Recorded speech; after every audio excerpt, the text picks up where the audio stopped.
Bismillahirrahmanirrahim. Assalamualaikum warahmatullahi wabarakatuh. Alhamdulillahi rabbil alamin. Nahmaduhu subhanahu wa ta'ala kama yaliku bi jalalihi wa azim sultanihi. Allahumma salli wa sallim wa barik ala rasulika wa nabiyyika Muhammadin wa ala alihi wa ashabihi wa man ihtada bihadihi wa sanna bi sunnatihi ila yaumiddin. Allahumma alimna ma yanfa'una wanfa'na bima 'allamtana wa zidna ilman ya rabbal alamin.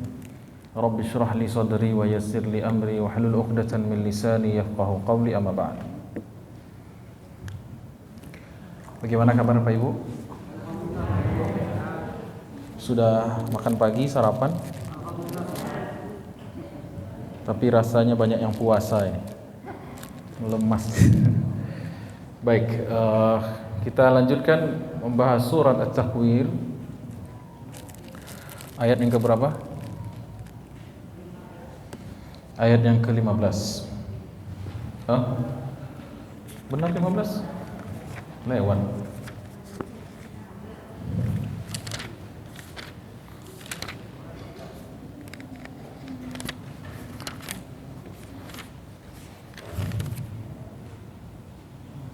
Udah lewat Bu, 15. Sekarang ayat yang ke-22. 22 sekarang. Berarti Ibu bolos sekali berarti yang terakhir. Surat At-Takwir ayat 22. Sebelumnya kita baca suratul Fatihah dan kita baca surat At-Takwir 22 sampai 29 alias sampai habis. A'udzu billahi minasy syaithanir rajim. Bismillahirrahmanirrahim. Alhamdulillahi rabbil alamin. Arrahmanir rahim. Maliki yaumiddin. Iyyaka na'budu wa iyyaka nasta'in. Ihdinas siratal mustaqim.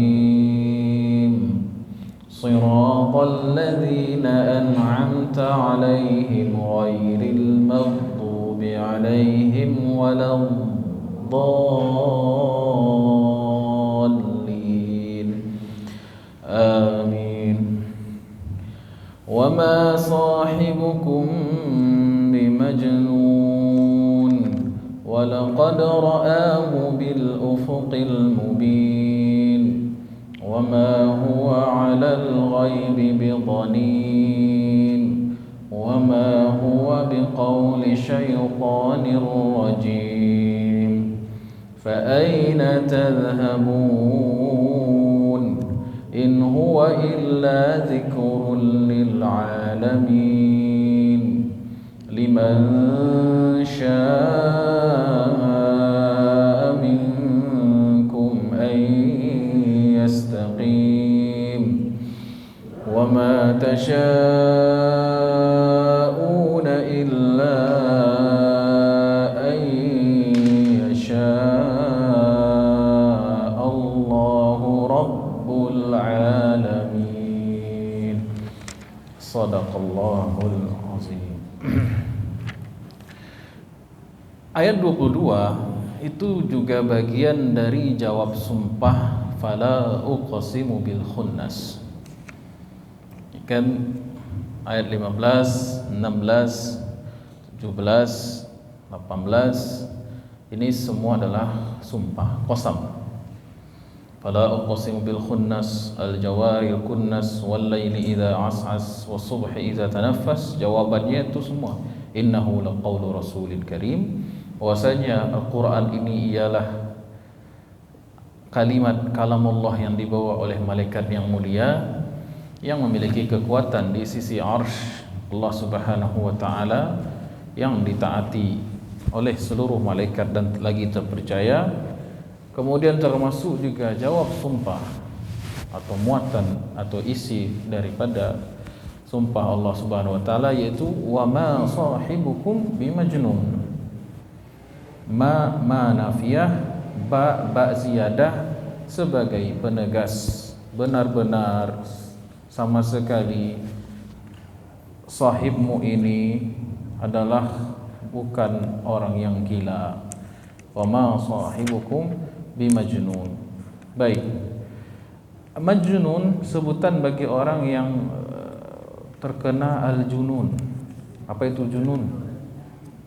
Orang yang akalnya tertutup, sebagaimana janin, junun, jin, itu semua kan berakar dari kata yang sama.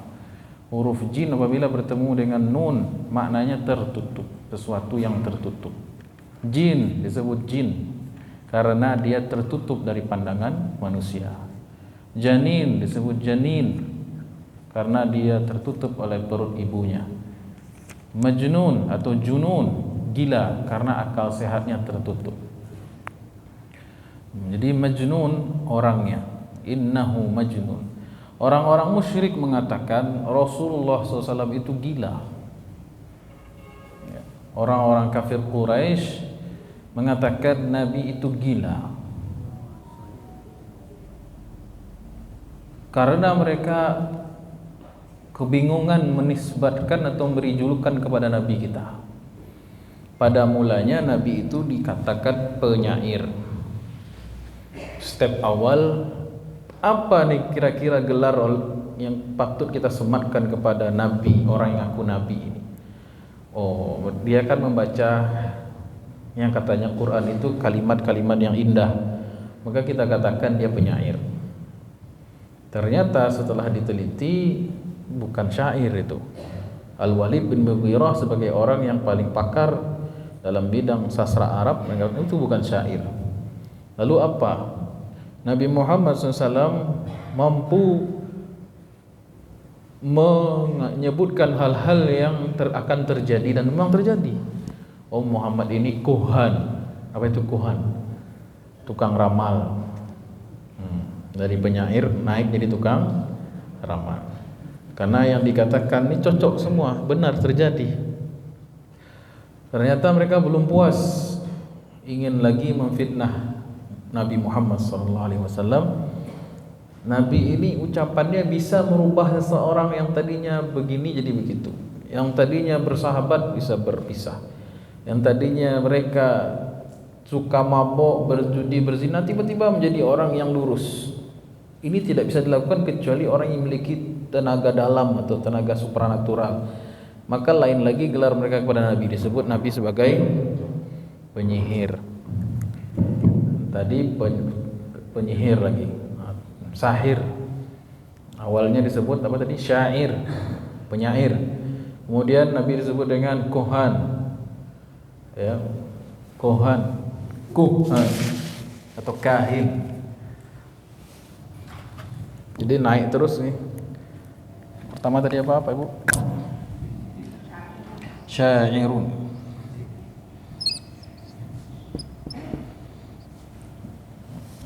Awalnya Nabi disebut penyair karena keindahan bahasa Quran. Sudah itu disebut dengan kahin atau kuhan, tukang ramal. Habis itu disebut lagi Nabi dengan sahir, tukang sihir, karena bisa merubah seseorang secara drastis. Padahal itu orang dapat hidayah.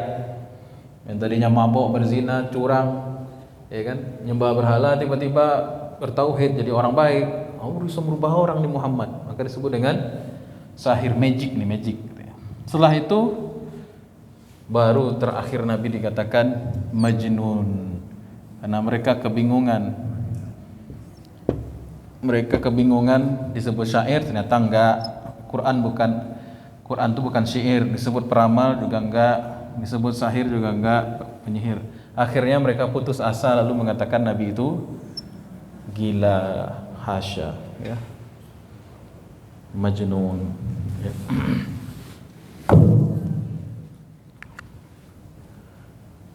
Awalnya syairun, kemudian kahinun, kemudian sahirun, kemudian majnun. Padahal orang yang paling cerdas di seluruh dunia waktu itu, sebelumnya, dan sampai hari kiamat adalah Nabi Muhammad SAW. Orang yang paling berbudi Nabi Muhammad SAW. Sebaik-baik makhluk, pemimpinnya manusia Nabi Muhammad SAW. Tapi Nabi adalah terbukti Nabi itu tokoh revolusioner, karena pemikiran beliau, apa yang beliau ajarkan itu jauh melampaui zamannya. Ya.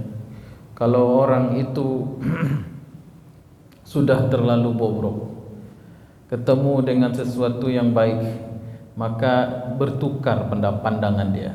Sesuatu yang buruk itu dikatakan normal, sesuatu yang baik itu dikatakan tidak normal. Ya. Sekali lagi, kalau ada orang yang nilainya sudah jatuh ke bawah, ya, bobrok, kualitasnya di bawah, ketika diajarkan yang normal seakan-akan tidak normal. Jadi yang mereka anggap normal itu kalau kita bertuhan dengan banyak berhala.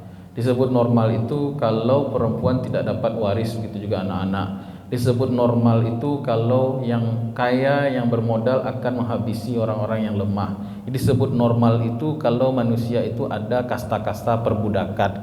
Disebut normal itu kalau berdagang harus curang. Disebut normal itu kalau harus menjilat untuk naik jabatan. Disebut normal itu kalau ingin apa-apa harus menyuap. Disebut normal itu kalau laki-laki dan perempuan boleh berzina. Disebut normal itu kalau malam hari pesta pora minum khamar. Itu normal bagi mereka. Datang satu manusia mulia mengajarkan sebaliknya, otomatislah orang itu dikatakan tidak normal. Tidak normal artinya apa?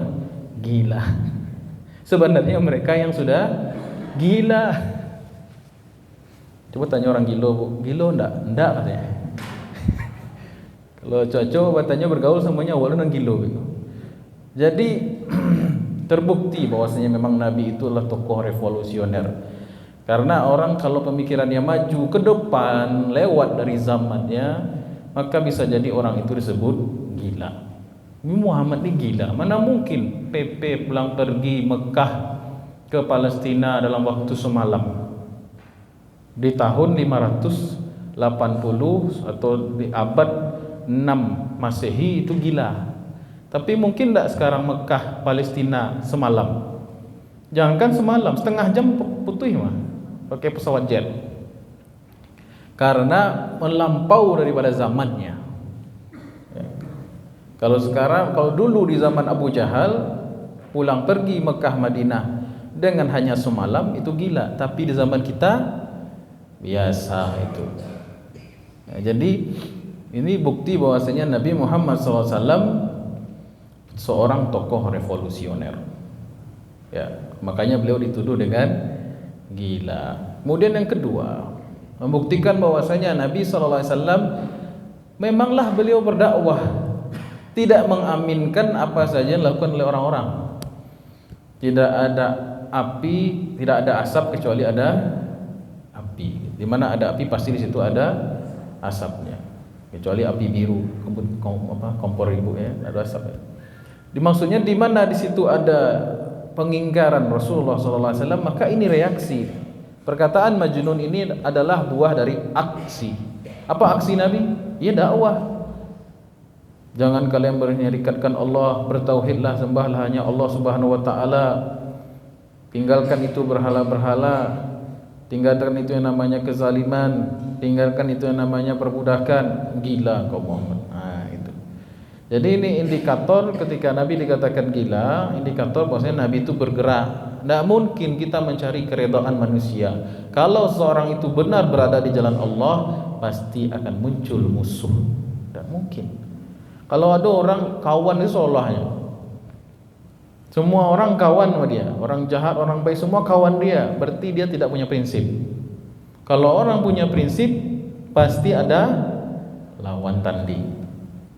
Ya, tidak mungkin kita mencari ridho seluruh manusia. Yang itu bukan kewajiban kita. Kewajiban kita menyampaikan kebenaran. Ketika sudah menempuh jalan kebenaran, maka otomatis ada muncul lawan-lawan. Baik. Sebagian ahli tafsir mengatakan, jadi ketika Nabi SAW dikatakan gila, Nabi tidak sibuk dengan klarifikasi. Oh tidak, saya tidak gila. Nabi tidak sibuk dengan konferensi pers. Yang membela Nabi langsung Allah Subhanahu wa taala. Wa ma sahibukum bimajnun. Kata Imam Ibnu Ashur dalam tafsirnya, ba di situ ziyadah artinya penegasan. Sesungguhnya wa ma sahibukum, bukanlah sahib kalian itu orang gila. Kenapa Nabi disebut sahib? Sahib itu artinya za as-suhbah, zus suhbah, yang orang yang memiliki kedekatan. Orang yang memiliki kedekatan, zus suhbah, orang yang bergaul dengan dia sehari-hari, itu namanya sahib. Ada dalam bahasa Indonesia kan Bu, wah itu sahib aneh itu, sahib gue itu, sahib saya itu, gitu kan. Orang Betawi gitu kan. Sahib itu artinya teman sehari-hari. Dari kata bermakna zu suhbah. As-suhbah artinya pergaulan sehari-hari. Kalau kita sehari-hari dengan bergaul dengan seorang, kenal enggak dengan orang itu? Nah, Ibu punya bestie, kawan baik gitu kan. Bahkan tai lalatnya tahu di mana? Tahu enggak, Bu? Karena sehari-hari bergaul, cara bicara dia, kebiasaan dia. Ya. Kalau dia udah ke rumah, terus basa-basi ngomong sana sini, terus dia ngelus-ngelus lutut, itu tanda minjam duit tuh, tanda mau minjam duit. Kita udah hafal gerak-geriknya gitu. Ya. Jadi karena sudah baik yang kita pergauli itu orang yang soleh atau orang baik atau orang yang tidak baik, kita sudah hafal gerak-gerik sahib kita kan begitu. Ketika Allah membela Nabi Muhammad SAW dan mengatakan kepada kafir Quraisy, wa ma sahibukum bimajnun, dan tidaklah sahib kalian ini. Siapa sahib kalian ini? Muhammad SAW. Dalam artian sahib di situ adalah orang yang kalian tuduh gila ini adalah orang yang kalian kenal dengan baik sejak dia kecil. Wahai Abu Lahab, wahai Abu Jahal, terutama Abu Lahab, paman Nabi langsung. Wahai Walid bin Mughirah, wahai para petinggi kafir Quraisy, kalian mengerti betul siapa sosok Muhammad sallallahu alaihi wasallam. Dulu kalian panggil dengan sebutan apa? Al-Amin. Yang ngasih gelar Al-Amin siapa? Masyarakat kan? Bukan Allah yang ngasih gelar Nabi itu Al-Amin. Orang yang memberi gelar Al-Amin yang terpercaya itu adalah pernyataan sosial, pengakuan secara sosial bahwasanya Muhammad sallallahu alaihi wasallam track recordnya bersih, riwayat hidup beliau itu bersih, lahir dari keluarga yang baik-baik, nasabnya mulia, bapaknya Abdullah, ibunya Aminah, dari klan Bani Hashim, anak cabang klan suku dari Quraisy, suku terhormat, syarif, keturunan Adnan, keturunan Ismail, keturunan Ibrahim. Sangat kenal bangsa Arab itu semua, orang Arab itu dengan pribadi Muhammad sallallahu alaihi wasallam. Dari kecil dia jujur. Remaja dia orang tahu persis bagaimana karir berbisnis dia, bagaimana kedudukan sosialnya mendamaikan Quraisy ketika bertikai. Dialah Al-Amin yang dikenal sangat baik, ya. Tiba-tiba hanya karena dia sekarang berdakwah menyampaikan kebenaran, kalau dulu beliau diam, hanya karena beliau ini menyampaikan kebenaran lalu disematkan kepada beliau itu gelar gila. Siapa yang gila sebenarnya? Wa ma sahibukum bimajnun. Dan sahib yang orang yang kamu kenal ini sama sekali tidak gila, ya. Kecuali mereka tidak kenal, tiba-tiba ujuk-ujuk Nabi datang begitu saja, orang mana entah dari mana, kemudian membicara dengan suatu perbicaraan, ingin merubah suatu sistem yang sudah lama berlaku dari kebiasaan dan adat, maka boleh jadilah mereka menganggap itu gila. Tapi lihat, adakah perbedaan antara orang gila dan orang yang tidak gila? Sangat jelas perbedaannya. Orang gila itu punya ciri khas. Orang gila itu punya perilaku yang berbeda dari orang yang waras, orang yang normal. Seolah-olah Allah ingin bertanya, wa sahibukum majnun. Adakah kalian dapati dari pribadi Muhammad itu perilaku-perilaku orang gila? Tidak ada sama sekali. Justru perilaku beliau semuanya adalah akhlak yang mulia. Baik. Kemudian mana ayatnya? Sebagian ahli tafsir mengatakan, ya, Kenapa Nabi dikatakan gila? Ada kejadian. Imam Al-Qurtubi mengatakan arada an-nabiy sallallahu alaihi wasallam an yara Jibril fi surati allati yakunu biha 'inda rabbih jalla wa 'ala. Suatu ketika Nabi SAW ingin melihat Jibril, malaikat Jibril alaihissalam dalam wujud ketika Jibril bersama dengan Allah, wujud asli di alam malakut, di alam jabarut. Ya. Suatu ketika Nabi ingin melihat Jibril alaihissalam, malaikat itu dalam wujud aslinya. Karena Jibril alaihissalam sebelum ayat ini turun, sebelum kejadian ini datang kepada Nabi dalam wujud manusia, wujud yang paling mungkin dan sangat diterima oleh pandangan dan kekuatan rohani badan kita. Ya, kita dengan malaikat itu berbeda alam, berbeda dimensi. Ya, apalagi penghulunya para pimpinannya para malaikat Jibril alaihissalam, powernya tidak bisa ditanggung, diterima oleh kekuatan kita manusia biasa normal. Maka Jibril lah yang menurunkan frekuensinya menjadi wujud sebagai laki-laki. Dan itulah yang dilihat Nabi sejak didatangi ketika turun surat pertama, yaitu Iqra bismi rabbikal ladzi khalaq. Yatamassala, Nabi Jibril itu berwujud laki-laki. Suatu ketika Nabi ingin melihat beliau dalam wujud yang aslinya. Fa'azina lahu ar-rabb faqala ma zaka ilayya fa'azina lahu ar-rabb jalla sana'uhu fa'atahu wa qad saddal ufuq. Kemudian Allah mengizinkan. Nah, ini ringkasnya ya. Kalau riwayat panjangnya ini nih. Diriwayatkan dari Ibnu Abbas radhiyallahu anhu, inni uhibbu an araka fi suratika allati takunu fiha fis sama'. Suatu ketika Nabi berkata kepada malaikat Jibril, aku ingin melihatmu wahai Jibril pada tampilan aslimu ketika engkau berada di langit. Qala lan taqdiru ala zalik. Wahai Muhammad, kau tidak akan sanggup. Kau tidak akan sanggup, tidak akan mampu melihatku dalam wujud asli. Ya. Bala, qala benar. Qala, maka benar kata Nabi. Kemudian Jibril bertanya lagi, fa aina tasha'u an atakhayyala lak? Di mana kamu ingin melihatku? Baiklah, di mana kamu ingin melihatku? Setelah Allah mengizinkannya, maka Jibril bertanya, mau melihatku di mana? Kata Nabi, bil Abtah. Ada suatu daerah namanya Abtah. Saya juga tidak tahu di mana. Sekitar Mekah juga ya. Qala la yas'uni. Kalau kamu melihatku di sana, tempat itu tidak cukup. Qala fa bi Mina. Kalau gimana kalau di Mina? Ya, lebih jauh lagi, lebih luas lagi. Qala la yas'uni. Itu juga belum cukup. Qala fa bi Arafat. Padang Arafah gimana? Qala zalika bil harri ay yas'ani. Ya, mungkin bisa di situ. Ya, fa wa'adahu, maka berjanjilah mereka. Fa kharaja an-nabiy sallallahu alaihi wasallam lil waqt. Kemudian Nabi sesuai dengan janjinya keluar menuju Arafah. Kemudian waqad mala'a ma bainal masyriqi wal maghrib wa ra'suhu fi sama'i wa rijlahu fil ard. Ketika Nabi keluar rumah, tiba-tiba terlihat di situ malaikat Jibril memenuhi antara timur dan barat. Kepala Jibril ada di langit, sedangkan kedua kakinya ada di bumi. Falamma ra'ahu Nabi sallallahu alaihi wasallam kharra maghsyiyan alaihi. Ketika itu Nabi langsung pingsan.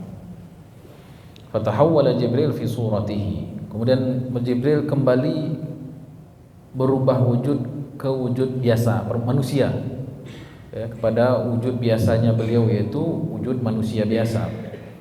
Fadammanahu ila sadrihi. Kemudian Nabi pingsan tadi kan? Nabi pingsan, kemudian Jibril berubah jadi bentuk manusia, kemudian diangkat dipeluknya Nabi Muhammad sallallahu alaihi wasallam sampai ke dadanya. Sampai dipeluk sampai ke dada Jibril alaihissalam. Wa qala ya Muhammad la takhaf. Wahai Muhammad, jangan kau takut. Fa kaifa law ra'aita Israfil wa ra'suhu min tahtil arsy wa rijlahu fi nukhumil ardi sabi'ah. Bagaimana pula lagi kalau seandainya engkau melihat Israfil yang jauh lebih besar, yang mana kepalanya ada di bawah arsy dan kedua kakinya ada di bawah bumi yang ketujuh. Ya. Jadi malaikat Jibril bukan malaikat yang terbesar. Malaikat Israfil lebih besar lagi. Dan malaikat yang terbesar adalah malaikat pembawa arsy-Nya Allah Subhanahu wa taala. Yang mana malaikat Israfil seperti burung kecil kalau dibandingkan dengan malaikat hamalatul arsy atau malaikat pembawa arsy. Jadi itu kejadian ketika Nabi pingsan, itulah orang-orang mengatakan sungguhnya Muhammad SAW ketika Nabi pingsan itu, maka Nabi dikatakan gila, innahu majnun. Ya, padahal Nabi bukan gila, tetapi beliau melihat Jibril dalam wujud yang asli. Baik. Makanya ayat berikutnya bunyinya apa? Wa ma huwa wa laqad ra'ahu bil ufuqil mubin. Setelah firman Allah Subhanahu wa taala, wa ma sahibukum bimajnun, bukanlah sama sekali sahib kamu ini orang gila. Maka ayat 23 berfirman Allah, wa laqad ra'ahu, sungguhnya ia Muhammad benar-benar telah melihatnya, yaitu Jibril maksudnya di situ. Di mana? Bil ufuqil mubin, di ufuk yang jelas. Ufuk istilah untuk menyebut tempat tenggelam atau terbitnya matahari, timur atau barat. Ada ulama yang mengatakan Jibril menampakkan wujudnya di timur. Ada yang mengatakan justru sebaliknya di barat, karena terlihat jelas di barat, karena timur tempat pagi itu tempat munculnya matahari. Nah, tapi kalau dalam riwayat yang tadi memenuhi langit seluruhnya, tidak bisa lagi dibedakan mana yang masyrik, mana yang maghrib, mana yang timur, mana yang barat. Yang jelas malaikat Jibril memenuhi semua langit yang bisa kita saksikan. Dan bagaimana bentuknya, Masya Allah, Tabarakallah, bagaimana 600 sayapnya, semuanya itu di luar nalar dan kemampuan kita untuk menyaksikan. Nabi saja pingsan. Ya. Pingsan itu kan tanda bahwasanya, tanda apa? Pingsan itu tanda batas akhir kemampuan manusia dalam menerima beban sudah melewati batasnya. Ketika orang pingsan berarti dia apa?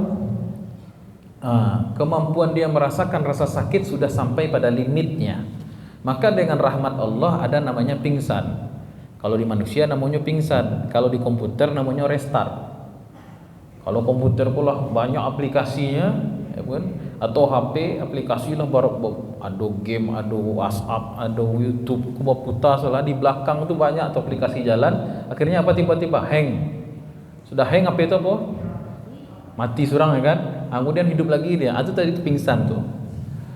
Karena di luar kemampuan dia sudah. Dan pingsan itu rahmat Allah.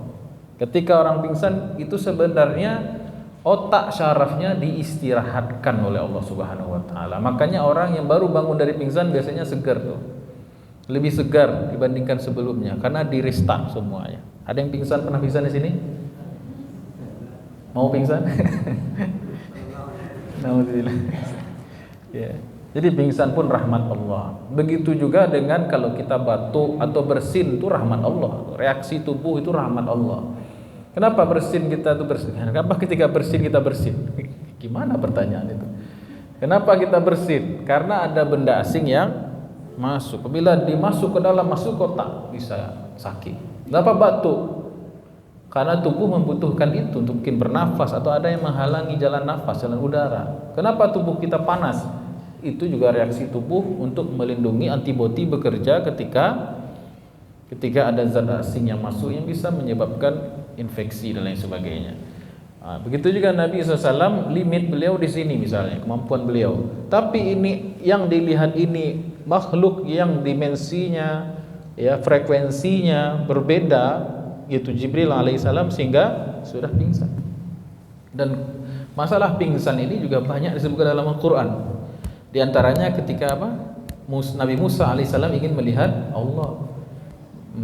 Nabi Musa juga pingsan. Ya karena itu menunjukkan bahwasanya kita sebagai manusia, jangankan manusia biasa, nabi saja itu memiliki batasan yang sangat kecil, namanya juga alam dunia, untuk bisa mengeksplor alam-alam gaib seperti alam-alam malakut, ya, apalagi Allah Subhanahu wa taala. Dunia ini bukan diciptakan untuk kehidupan yang sebenarnya, tetapi adalah hanya puzzle kecil daripada yang disebut dengan kehidupan. Yang disebut dengan kehidupan, dunia ini hanya puzzle kecil, jatahnya seketek. Ya, makannya sedikit, udaranya sedikit, umurnya sedikit, serba sedikit dunia ini. Semua serba sedikit, maka disebut dengan alamud dunia. Apa itu dunia? Sedikit. Dunia itu artinya sedikit. Baik. Dibandingkan kehidupan manusia dengan alam malaikat, waduh, itu hasilnya. Baik. Jangankan melihat malaikat, Pak Ibu, melihat binatang buas saja kadang bisa pingsan orang. Ya. Tak terbayang gitu ada singo di Mungkuak ini kan. Ibu jalan di situ, saya ibu-ibu jalan ke kebun binatang Bukit Tinggi, apa namanya? Kebun binatang yang sebelah Benteng Pordekop gitu kan ya. Lapeh singo kira kandang singo. Terbuka kandang singa. Lapeh singo jantan C. Itu bisa pingsan tuh melihat singa di depan mata gitu. Itu karena ketakutan dan lain sebagainya. Baik. Jadi Nabi SAW melihat Jibril dalam wujud aslinya. Itu yang ditegaskan oleh Allah Subhanahu wa taala, wa laqad ra'ahu bil ufuqil mubin. Ya, sungguhnya dia Muhammad SAW telah melihat Jibril di ufuk yang nyata. Baik. Kemudian wa ma huwa 'alal ghaibi bi dhanin. Sebagian qiraat membaca bi dhanin. Ada yang baca dhanin, ada yang baca dhanin. Ya, tapi kita riwayat Hafs membaca bi dhanin, dhad ya. Baik. Apa itu dhanin? Kalau membaca dengan pakai zat, dhanin dari kata zinnah, ya, itu qiraat siapa itu? Qiraat Ibni Katsir, Abi Amr dan Kisai. Ya, bagi yang belajar ilmu qiraat tahu itu. Bagi yang tidak tahu itu. Ya. Bagi yang tidak tahu tidak mengerti berarti. Baik.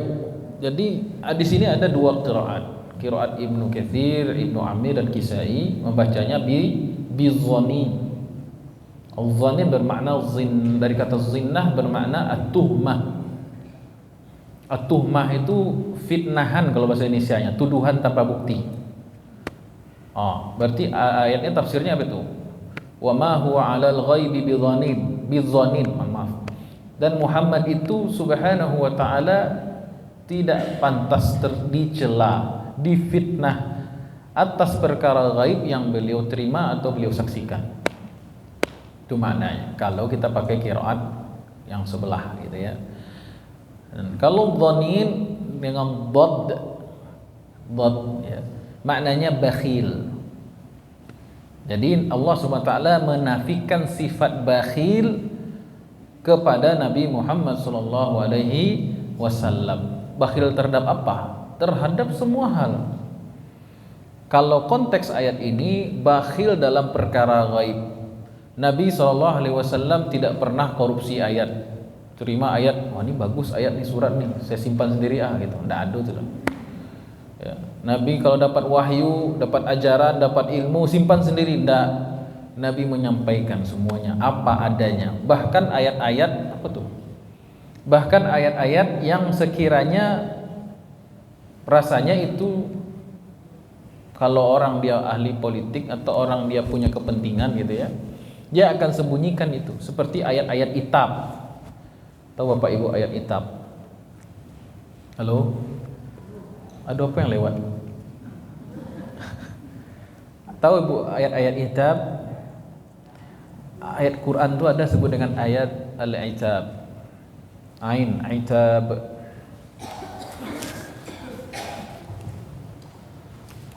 Disebut dengan ayat itab.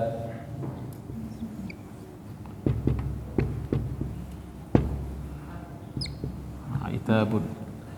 Ada ayat-ayat Quran itu yang sifatnya itab.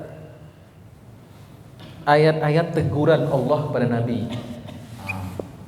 Di antaranya itu contoh Allah pernah menegur Nabi tidak mau minum madu lagi. Turun ayat ya ayuhan nabiyyu lima tuharrimu ma ahallallahu laka tabghi mardata azwajik. Nabi berdakwah kepada pembesar Quraisy. Tapi tiba-tiba ada orang buta datang nanya-nanya Abdullah bin Umi Maktum. Nabi lagi dakwah nih, lagi menyampaikan risalah Islam. Tiba-tiba nih orang interupsi ganggu Nabi terus. Berubah wajah Nabi, berubah air muka Nabi, tidak senang. Turunlah surat bermuka masam, abasa wa tawalla. Itu namanya ayat-ayat hijab, ayat-ayat yang di situ ada teguran Allah kepada Rasulullah sallallahu alaihi wasallam. Nah, kalau Nabi enggak mau nama baiknya tercemar, maka ayat-ayat yang sekiranya mengkritik, membongkar atau menceritakan keburukan tentu disimpan oleh Nabi.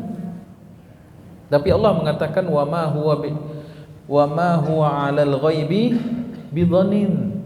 Dan Nabi itu sama sekali tidak bakhil, artinya tidak menyimpan. Bakhil itu kan orangnya, sifatnya disebut dengan al-bukhul. Ya, al-bukhul itu sifat orang bakhil. Kenapa orang itu disebut bakhil? Pelit. Karena dia menahan untuk dirinya sendiri, maka disebut dengan bakhil. Baik. Ada lagi di atas bakhil namanya syahih. Dari kata syuh, perbuatannya disebut dengan syuh. Wa may yuqa syuhha nafsihi.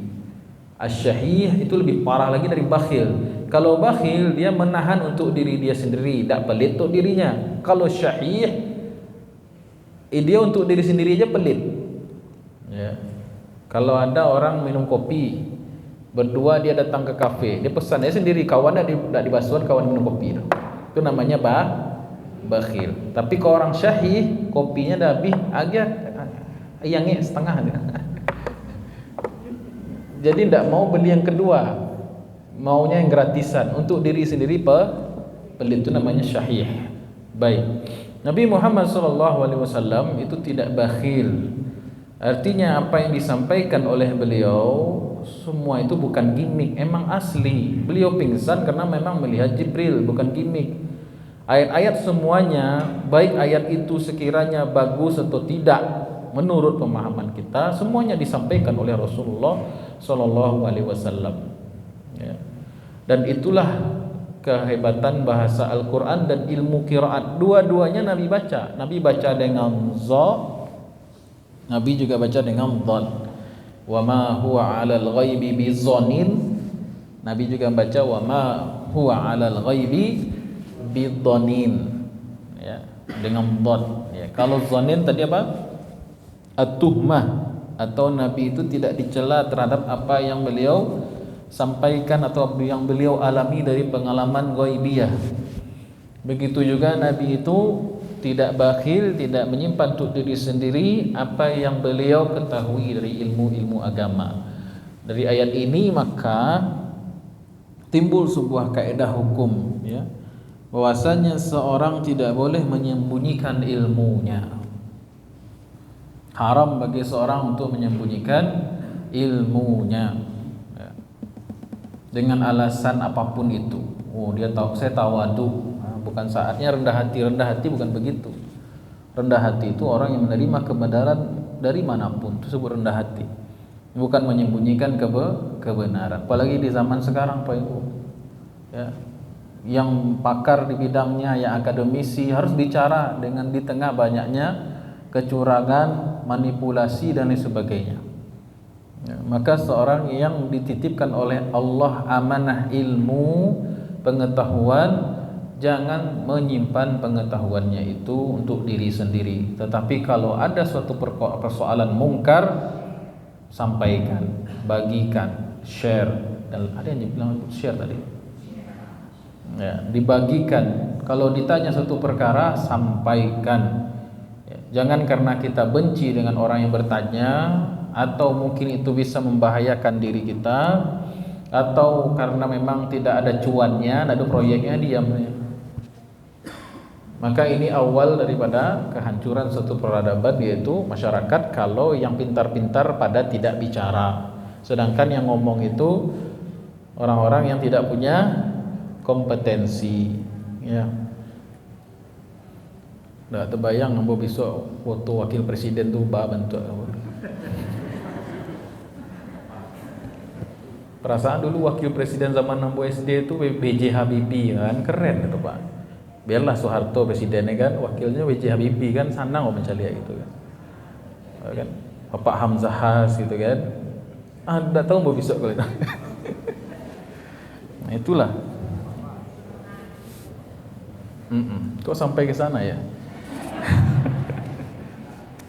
Baik. Oh ya, saya ingat itu. Nabi SAW bersabda dalam suatu hadis, tidak terjadi hari kiamat kecuali muncul ruwaibidah. Apa itu ruwaibidah? Orang yang otaknya kosong tapi sok bicara tentang kemaslahatan umat, masyarakat. Orang yang tidak punya isi kepala, isinya asam sulfat, ngomong masalah ibu hamil. Siapa itu ruwaibidah ya Rasulullah? Orang yang jahil, bodoh, tidak ada ilmu pengetahuan tentang apa-apa, tapi bicara diangkat jadi pejabat bicara tentang masyarakat. Nah, ini ruwaibidah nih. Nah, itulah Mulyono kan. Baik.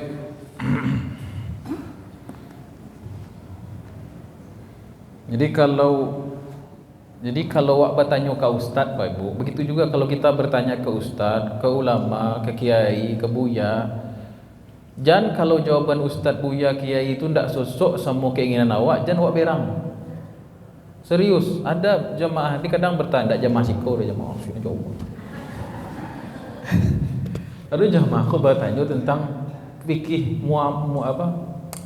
tentang fikih mawaris. Tanya kamu. Bertanyanya itu pertanyaannya sama diulang-ulang. Saya jawab, kasih jawaban.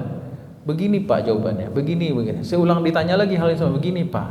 Oh, dalam hati saya tahu nih. Berarti beliau ingin dimenangkan apa yang dia mau. Tapi itu hanya ini Ustaz, tapi itu hanya kamuflase, tapi itu hanya ini, yayasan itu hanya ini, iya gitu. Jadi berarti orang yang bertanya ini tidak mencari kebenaran, dia ingin membenarkan apa yang ia lakukan. Padahal seorang akademisi, seorang ustadz, ya tentu seorang ustadz itu akademisi, dia hanya menyampaikan apa adanya, bukan ingin memenangkan orang yang bertanya. Itulah Nabi Muhammad SAW yang kita tiru. Wa ma huwa 'alal ghaibi bidhanin. Nabi itu tidak menyimpan, tidak bakhil, tidak menyimpan kebenaran, karena kebenaran itu mutlak dari Allah. Sedangkan kita manusia berbeda-beda, keinginan, kepentingan macam-macam. Dan Nabi fungsinya bukan ingin memperturutkan apa kata orang. Nah, begitu juga kalau kita sebagai jamaah atau sebagai klien konsultasi kepada seorang ahli, ya siap dengan apa yang dikatakan ahli itu. A katanya memang A, B katanya B. Jangan karena perasaan kita pengen kita dimenangkan, oh ini warisannya untuk saya Ustaz. Jangan karena kita ingin dapat harta dapatkan itu, keinginan kita di apa sih namanya? Apa bahasa Minang itu? Saya ingat bahasa Minang. Ingin kandak awak lapeh gitu. Karena ingin kandak awak lapeh, tapi kita mengingkari kebenaran itu. Ya, Nabi SAW itu dikatakan dalam Quran, wa ma huwa 'alal ghaibi bidhanin. Ya. Jadi semua perkara gaib yang dialami atau didapatkan oleh Nabi SAW semampu beliau telah menjelaskan kepada kita. Ya, semampu beliau telah menjelaskan kepada kita dengan bahasa yang difahami di zaman tersebut. Oleh karena itu terkadang deskripsi Nabi Muhammad SAW terhadap perkara gaib jangan kita terjemahkan langsung dengan bahasa kita zaman sekarang. Boleh jadi lebih daripada itu. Cuman karena lawan bicara Nabi di zaman itu pengetahuannya sekadar itu saja. Contoh ya. Nabi pernah mendeskripsikan buraq. Buraq itu seperti binatang.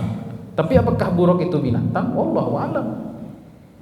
Terbangnya kecepatan cahaya kata Nabi. Ya. Apakah kecepatan cahaya itu yang dimaksud kecepatan cahaya dalam fisika sekarang atau kendaraan supersonik atau bagaimana? Wallahu a'lam. Tentu Nabi membahas itu sesuai dengan ilmunya di zaman itu yang bisa difahami. Ketika Nabi mengatakan di surga ada cahaya ketika di surga di hari kiamat nanti ada orang tua yang berbangga karena anaknya yang hafal Quran, diberi pakaian dan mahkota sinarnya seperti matahari. Karena bagaimana kita memahami kata Nabi seperti matahari itu? Sanggup kita melihat matahari, Bu? Mata telanjang gini siang hari, padi sama tua kan? Bagaimana itu? Maksudnya mungkin cahaya yang dahsyat, yang luar biasa, tidak bisa kita bayangkan. Karena memang cahaya yang yang bisa difahami di zaman itu ya cahaya matahari gitu. Ada mengatakan, sahabat mengatakan wajah Nabi seperti rembulan. Rembulan yang dimaksud ya rembulan sebuah majaz, kiasan bagi sesuatu yang indah. Ya. Nah, jadi Nabi SAW dalam perkara gaib telah menyampaikan sesuai dengan kemampuan dan kemampuan orang di zaman tersebut menerimanya. Baik. Kemudian wama huwa, dan tidaklah dia sama sekali biqauli syaitanir rajim. Ar-rajim maknanya mal'un. Mal'un artinya dilaknat. Dilaknat artinya apa? Yang dijauhkan dari rahmat Allah Subhanahu wa taala. Dan Quran itu sama sekali bukan perkataan qaulu syaitan, perkataan setan, iblis, ya. Baik. Jadi datang berbagai penafian, ya. Pertama, menafikan Nabi Muhammad SAW sebagai orang gila, ya, dinafikan, sama sekali tidak. Quran beliau tidak juga tercela atau tertuduh atau terfitnah dengan berita gaib yang beliau ketahui atau alami. Dan Nabi SAW juga tidak mengurangi apa yang beliau ketahui tentang perkara gaib atau ayat wahyu yang diterima. Dan Quran ini juga bukan perkataan setan yang terkutuk atau dilaknat Allah Subhanahu wa taala. Baik. Kemudian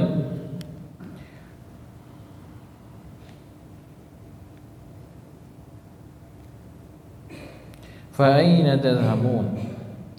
Fa'aina tazhabun.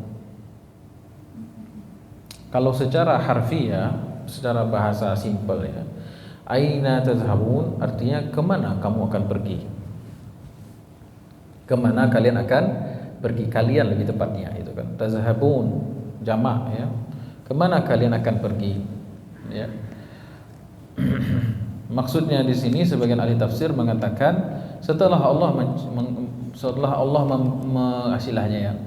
mengklarifikasi siapa sesungguhnya Nabi sallallahu alaihi wasallam, ya, semua tuduhan ini Nabi dibilang syair, kahin, sahir, majnun, kemudian Allah katakan bukan, tidak semua itu salah. Kemudian dia mengatakan Nabi itu menyimpan sebagian daripada ayat atau khianat dalam menyampaikan maklumatnya. Kemudian Nabi SAW, Quran itu dikatakan perkataan iblis, setan dan sebagainya. Semuanya sudah dibantah oleh Allah Subhanahu wa taala dan bukti-bukti sudah jelas secara ilmu. Maka Allah pada akhirnya bertanya, fa aina tazhabun? Sekarang apa sikap kita? Sikap kalian, kata Allah. Mau hendak kemana lagi? Ya, mau tuduh apa lagi? Ya, sejalan sudah terang, ya. Hitam di atas putihnya sudah jelas. Maka fa aina tazhabun? Apa yang kamu putuskan? Mau kemana gitu? Ya, seolah Allah Subhanahu wa taala ingin bertanya kepada mereka, yang bertanyakan langkah mereka berikutnya apa. Ya. Ketika suatu kesalahan telah diklarifikasi, suatu tuduhan telah diklarifikasi, setelah diberikan jawabannya, kemudian kan nampak kebenaran. Nah, tergantung orang ini lagi sikapnya apa.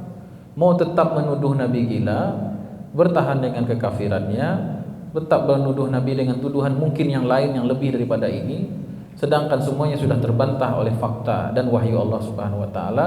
Lalu sikap apa yang mau diambil? Fa aina tazhabun? Nah, mau mana kalian sekarang, kata Allah Subhanahu wa taala. Baik.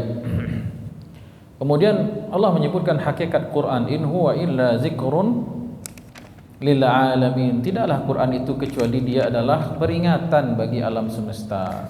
Bagi siapa?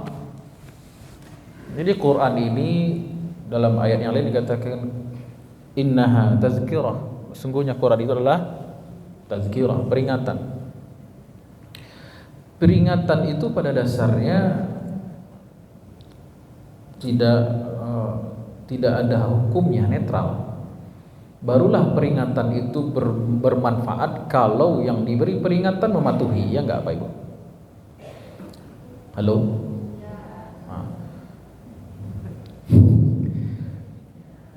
Dan peringatan itu kalau tidak dipatuhi oleh yang diperingatkan, hanyalah akan menghasilkan namanya penyesalan. Sekali lagi ya Bu ya, ini fokus ya. Kan kita bahas in huwa illa zikrun lil alamin. Kata Allah, Quran ini hanyalah peringatan. Dia seperti bilah pisau, ya, bisa bermanfaat bagi yang menggunakan dengan baik, bisa memberikan mudarat bagi yang menggunakannya untuk niat yang jahat.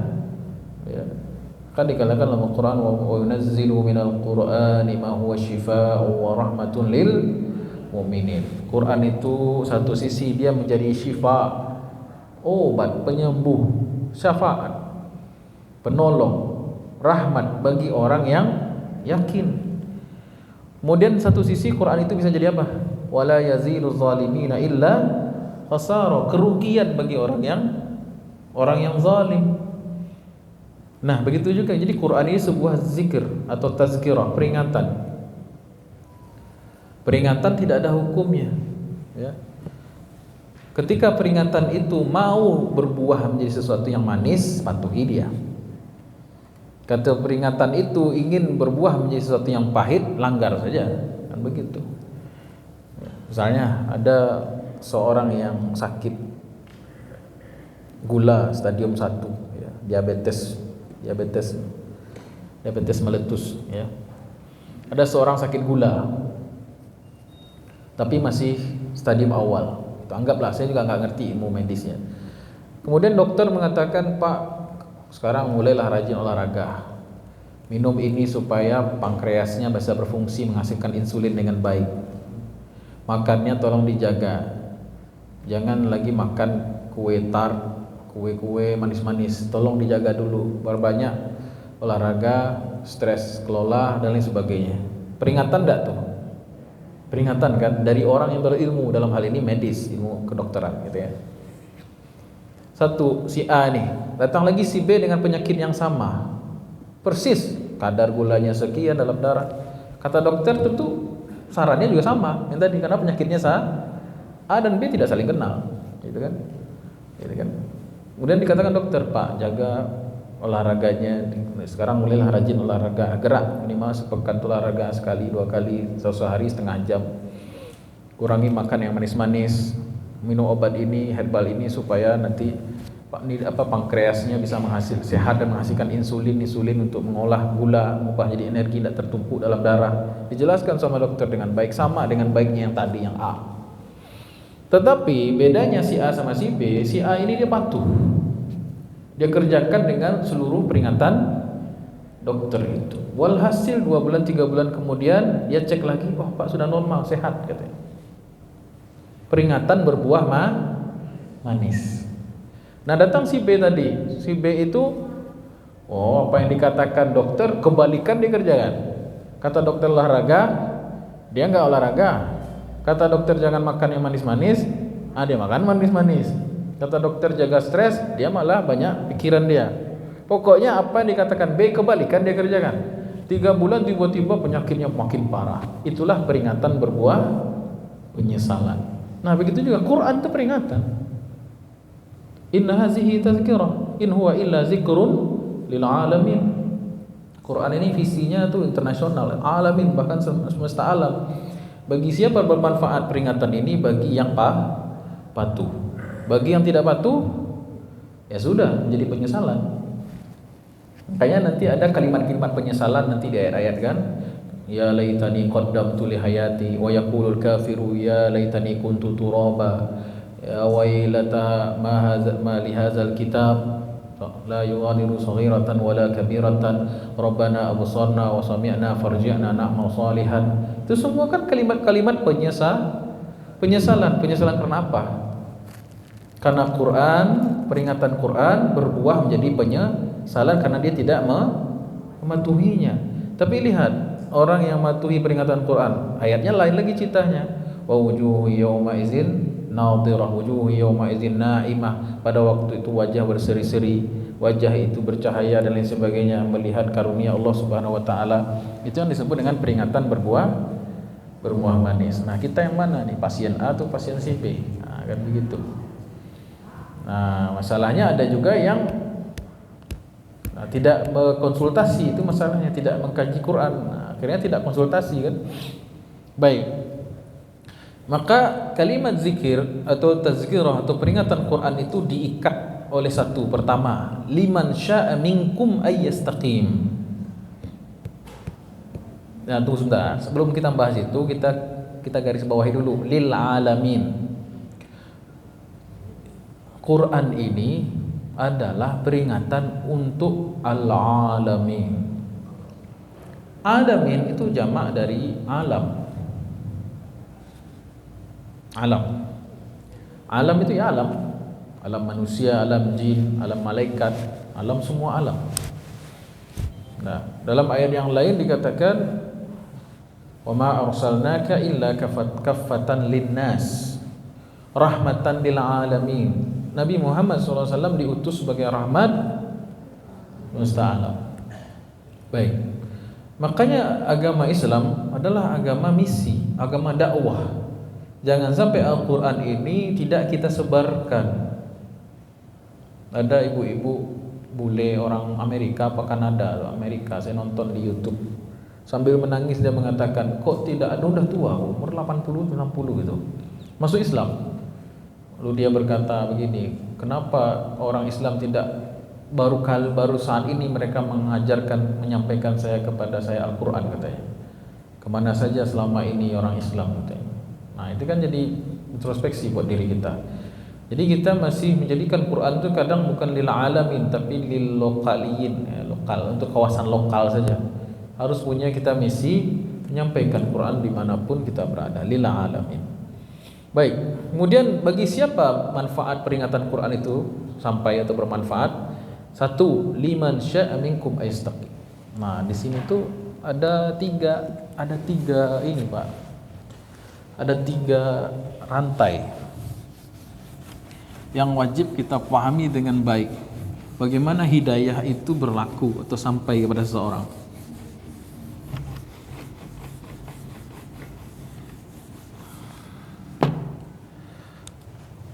Quran itu adalah zikrun.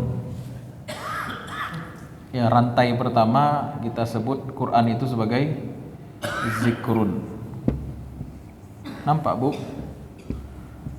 Zikrun. Ini rantai pertama. Bagi siapa Quran itu bermanfaat sebagai peringatan? Rantai kedua, liman syaa minkum ayyastaqim. Bagi siapa saja dari kamu, baik yang di zaman Nabi, setelah Nabi, saat sekarang maupun nanti, Quran itu terbuka. Jadi hidayah siapa saja, mau orang miskin, orang kaya, pejabat atau orang bukan pejabat, militer, sipil, ya, orang dulu, sekarang atau masa depan. Liman syaa minkum, tapi ada ikatan di situ, masyiah.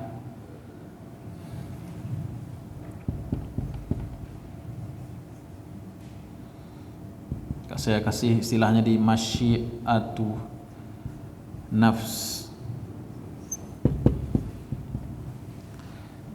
Quran ini hanya akan bermanfaat kalau ada keinginan, tekad kuat atau tekad yang kuat. Yang kuat untuk apa? Untuk istiqamah. Apa itu istiqamah? Orang yang punya visi dan membekali diri untuk mencapai ridho Allah, itu maksudnya.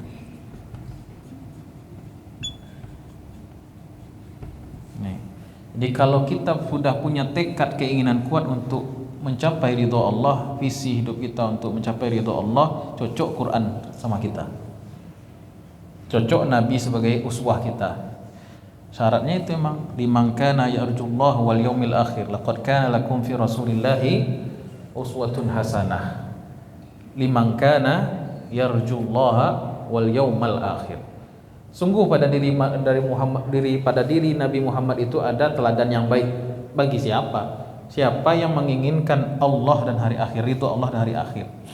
Itu juga Quran ini bisa menjadi peringatan yang bermanfaat bagi siapa? Siapa yang memiliki keinginan kuat, masyiatun nafsi.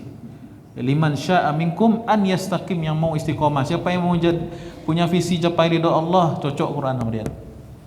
Kalau enggak ingin cari akhirat, ridha Allah enggak mau, ya sudah, enggak cocok Quran sama dia. Nah, makanya dalam ilmu tasawuf, modal pertama pijakan seseorang itu wusul sampai kepada Allah, ridha Allah, itu adalah iradah qawiyah, keinginan yang kuat, tekad yang kuatnya membaca, ingin mencapai ridha Allah. Kalau tidak begitu tidak bisa, Pak Ibu. Bahkan itu berlaku untuk apa saja. Mau dapat dunia juga perlu tekad. Pengen nikah, pengen punya istri, pengen suami, harus ada usaha. Pengen punya usaha bisnis apa, harus ada tekad yang kuat. Tekad itulah awal pijakan seseorang bisa istiqamah. Kalau tidak ada tekad yang kuat, mustahil. Kalau tekad lemah, mustahil bisa ngangkat selimut yang ringan itu untuk bangun sholat subuh, tidak mungkin itu. Kalau tekadnya lemah, nggak mungkin bisa datang ke Al-Hakim sekarang ini, ya Bu ya. Nah, di rumah bisa yang lain-lain, tapi kok mengaji ke siko, berarti ada tekad. Jadi modal dasar seorang itu menuju ridho Allah adalah dia punya tekad, masyiatun nafs, iradatun nafs, keinginan diri. Maka diikat kalimat in huwa illa zikrul lil alamin liman syaa. Kalimat liman ini itu seperti pendaftaran sudah. Allah buka pendaftaran ibaratnya. Liman, bagi siapapun, syaa, yang memiliki keinginan. Untuk apa? An yastaqim, untuk hidupnya lurus. Siapa ingin hidupnya lurus sampai kepada surga Allah, ridha Allah.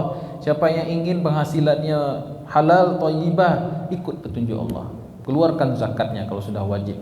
Siapa yang ingin hubungan dia sesama hamba Allah juga baik, jangan putuskan silaturahim.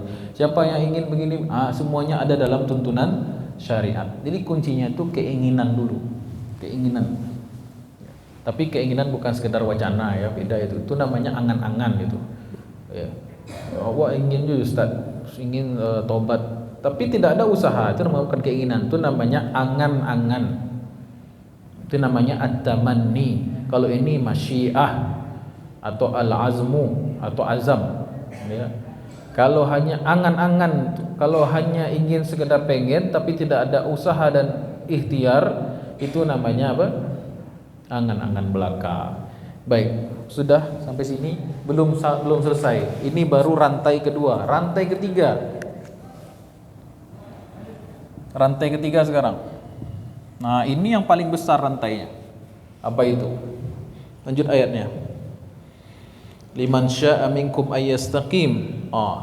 Wa ma tasyauna illa ayyasha Allahu Rabbul alamin. Sekuat apapun keinginan tekadmu untuk mencapai ridha Allah, semua itu tidak bisa didapatkan kecuali apa? Masyiatullah. Masyiatu atau izin dari Allah Subhanahu wa taala. Ya.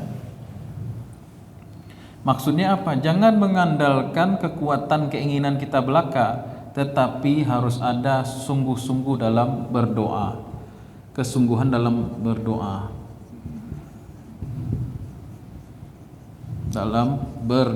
karena sumber hidayah ya Allah. Nah, kalau di sini orang itu mengandalkan kemampuan dirinya setelah dia mampu beribadah, walhasil nanti dia sombong karena dia tidak menggantungkan diri kepada Allah, atau bakal tidak akan istiqomah.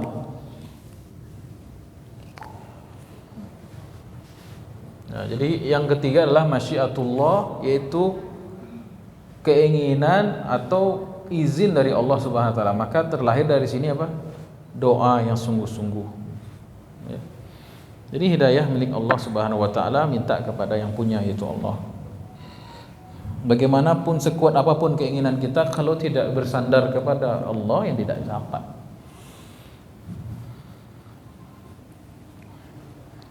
Nabi SAW pernah bersabda, ya, ada orang bertanya pada beliau, ya Rasulullah, apa amalan yang memasukkanku ke surga dan menjauhkan aku dari neraka? Apa kata Nabi? Pertanyaanmu ini besar, azim, kata Nabi. Kata Nabi SAW, agama ini susah. Agama ini susah illa kecuali man yassarahullah, kecuali yang dimudahkan oleh Allah Subhanahu wa taala. Jadi selama kita menyandarkan kepada Allah, maka di hadapan Allah tidak ada yang susah. Maka itu namanya doa untuk mendapatkan taufik dari Allah Subhanahu wa taala. Jadi liman syaa minkum ayastaqim, orang-orang yang ahli istiqomah itu tidak mudah mengandalkan dirinya untuk bisa istiqomah, tetapi dia mengandarkan dirinya kepada masyiatullah, kehendak Allah Subhanahu wa taala. Baik. Wa ma tasyaun, dan tidaklah sama sekali kamu berkeinginan illa ayyasha Allah, kecuali yang telah diputuskan, diizinkan oleh Allah Rabbul Alamin, sang Tuhan pemilik alam semesta ini. Baik. Dan disinilah para ulama ahlu sunnah mengatakan bahwasanya hidayah itu adalah khalqul ma'rifati fil qalb, pembentukan suatu ilmu yang ada dalam hati, dan itu adalah wilayahnya Allah Subhanahu wa taala. Dan di sini para ulama Ahlussunnah mengatakan inilah dalil bahwasanya hidayah seorang mampu beragama itu adalah mutlak hidayah dari Allah, bukan dari diri dia sendiri. Ya. Baik.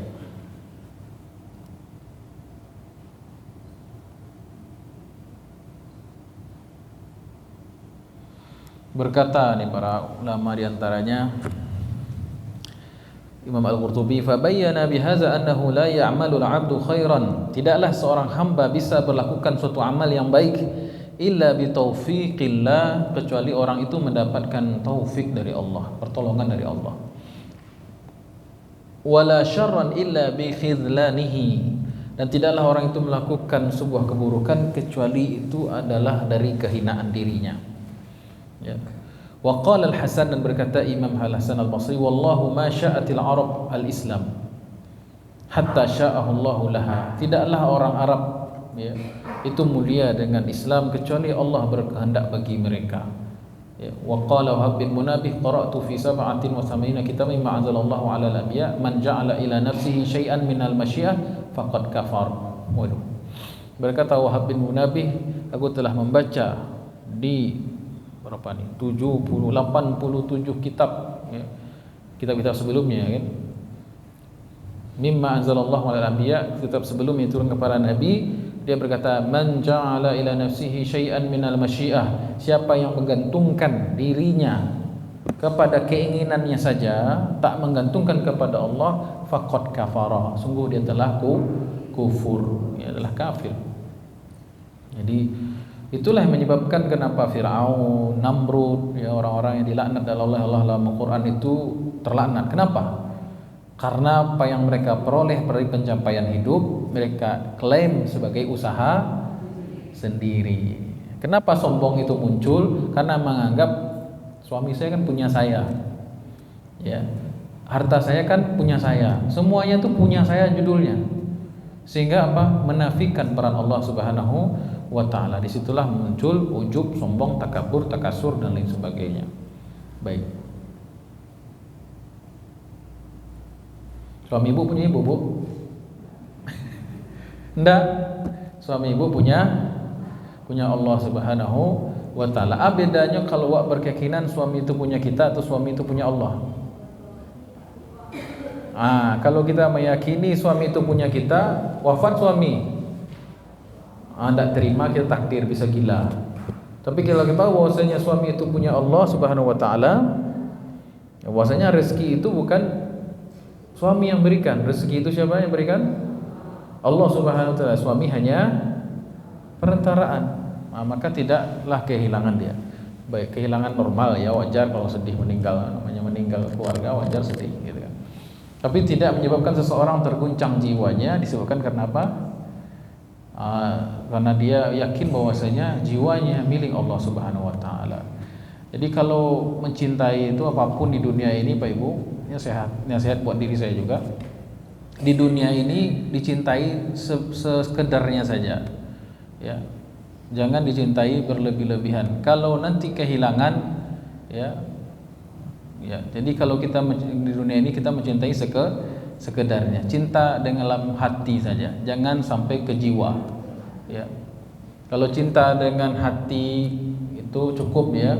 Kalau kita kehilangan cukup sakit hati. Tapi kalau cinta sampai ke jiwa, kalau hilang dia sakit jiwa. Jadi jangan engkaulah belahan jiwaku gitu kan. Engkaulah segala-galanya, engkaulah ruh diriku gitu kan. Itu gombal itu. Baik. Jadi tak usahlah sampai ke jiwa-jiwa gitu. Cukup di hati saja. Ya. Aku mencintaimu di hati. Udah sampai di hati. Kalaupun hilang sakit sehati, dah sampai sakit jiwa ada gitu. Baik.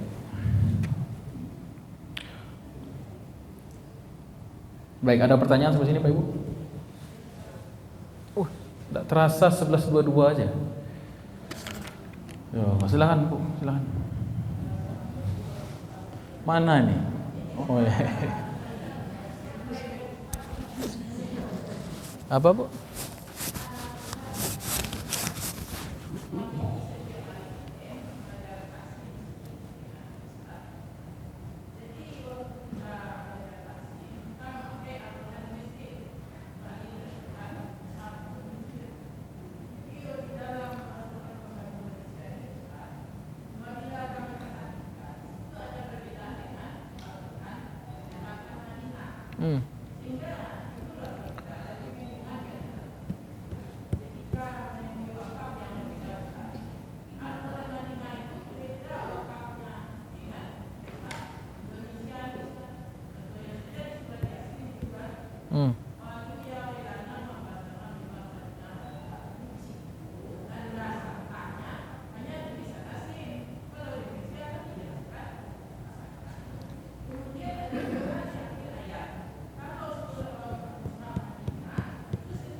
Baik.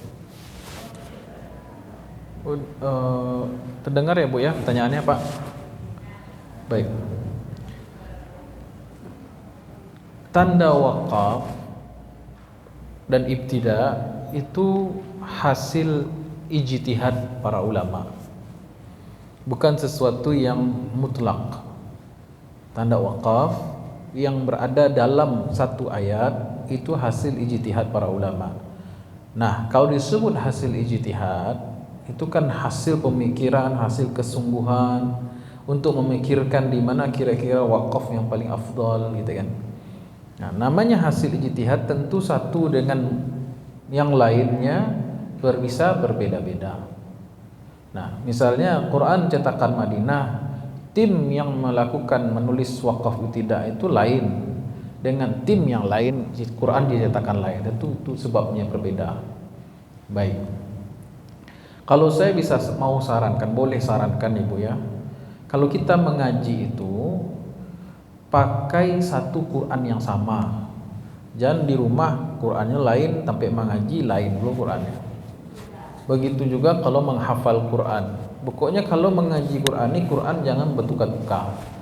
Apalagi kalau menghafal Quran atau Quran itu memang beda, sangat berbeda, seperti Quran Bombay India dengan Quran Arab, beda banget itu.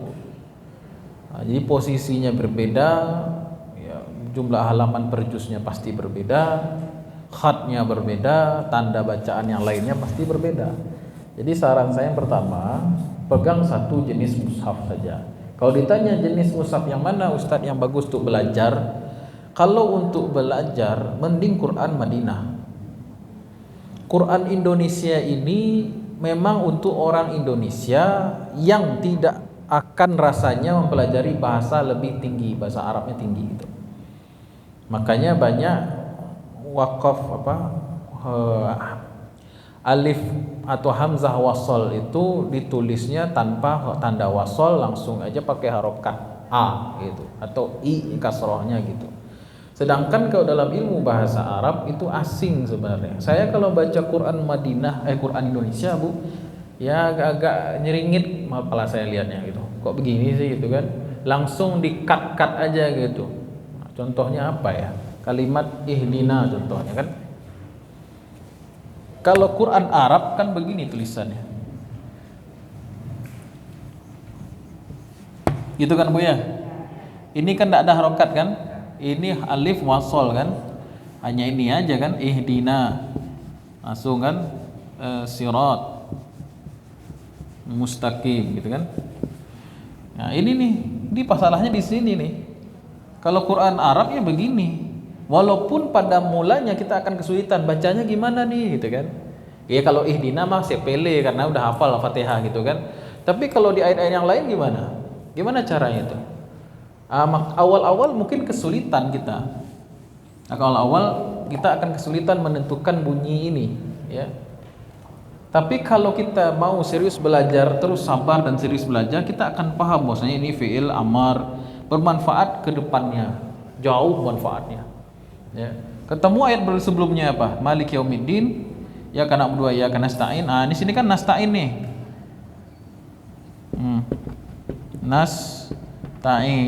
Nasta'inu kan?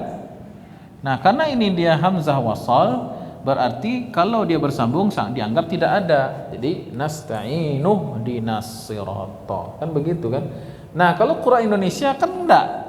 Tanda hamzah wasal ini kan dihapus. Langsung aja di sini i. Gimana cara nyambunginnya tuh? Nasta'inu gitu. Enggak bisa. Makanya saya katakan Quran Indonesia itu Quran yang putus asa. Saya katakan ya Quran mushaf, Quran cetakan Quran Indonesia itu memang Quran yang sudah putus asa. Rasul-rasulnya kawan prajawa ke siku saya gitu. Tidak menghantar kita kepada tingkatan yang lebih advance, yang lebih tinggi. Ya, cuman segitu-segitu saja. Mungkin orang yang mungkin ya di usia berapa ya, ya orang yang nggak mau belajar lah intinya, udah segitu aja lah gitu. Ya. Nggak mau ribet, nggak mau susah gitu, nggak mau mikir panjang-panjang gitu. Pakailah Quran cetakan Indonesia. Tapi kalau orang yang pemikirannya jauh ke depan, optimis dirinya akan pintar, akan bagus, pakai Quran Arab. Kan sebenarnya kalau kita mengaji dengan guru itu kan gunanya untuk apa itu? Jadi wakaf yang terbaik itu, cara belajar Quran yang terbaik itu bukan ngikutin harokat, tapi ngikutin apa kata guru, itu yang belajar sebenarnya. Sekali lagi Bu ya, belajar Quran itu bukan melatih kita tahu tanda baca kasroh dhammah dengan sukun, bukan. Mengaji Quran yang sebenarnya itulah menerima talqin bacaan dari guru, itu sebenarnya. Bahkan yang tadi itu wakaf ibtidah itu akan kita ketahui dari mana yang terbaik, dari guru. Sebenarnya itu sistem belajarnya aja, prinsip belajarnya itu yang harus diperbaiki di awal. Baru kemudian kita akan sampai kepada kesempurnaan bacaan. Kalau enggak ya sudah, sampai situ aja kemampuannya. Ya. Namanya juga Quran Indonesia. Ya, kita bukan Quran Indonesia, kita Qurannya Nabi Muhammad, itu yang mau kita pelajari kan gitu. Baik, ada pertanyaan lagi? Gimana Bu? Nah,